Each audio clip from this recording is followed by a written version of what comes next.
Pam, pam, pam, pam. Alam ko na to, sir. I'm listening to Man Child by Sabrina Carpenter. Sige po.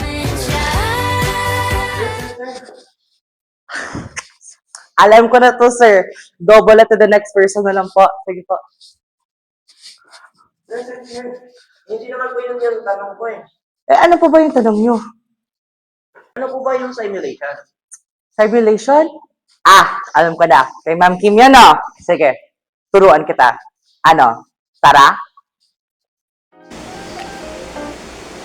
Have you ever wondered kung bakit ang mga surgeons kailangan muna mag-practice sa isang digital model bago ang actual surgery nila?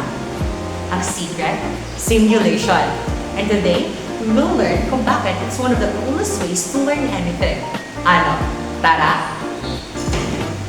So, ano nga ba si simulation?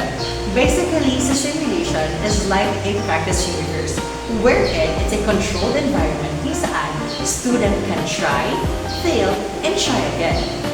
Pero, effective nga ba si simulation as a learning strategy? Ang sagot, syempre naman. Kasi, si simulation, it engages your brain in a way na hindi magagawa ng pagbabasa.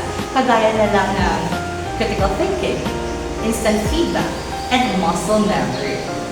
Ngayon, ang isang patanong, paano nga ba gamitin ang simulation sa isang classroom setting? Ito, pakita ko sa iyo. Ano? Tara? Good morning, grade 10 sa Cavite. Are you guys ready to learn? Okay. For today's lesson, we will learn about economics. However, we will change how we learn things here. Okay? Sir, what do you mean by change po? Means we're using simulation strategy as our learning strategy today.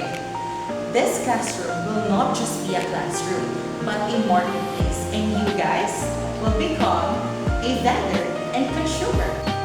Sir, wait, so we're actually selling things? Exactly. Here in social studies, you learn by doing. You will experience supply and demand firsthand. If your prices are too high, you will experience competition. And if you sell out, you'll experience profit. Wait, let's work together now.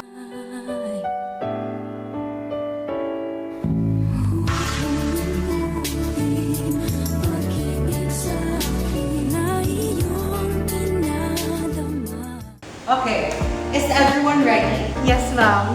I'm ready to learn. I'm ready to learn with him. Nice. Okay, I officially open the Grade 10 Marketplace. And there you have it. See, hindi lang siya basta roleplay lang. When using simulation as a learning strategy, we use the classroom as a laboratory for a real-world experience. Students get to decide and use their critical thinking in a test. Kaya sa next time that you hear about stimulation as a learning strategy, hindi na kayo malilito. And you're ready to bring the game into the classroom. Para sa future learning, ngayon, alam niyo na.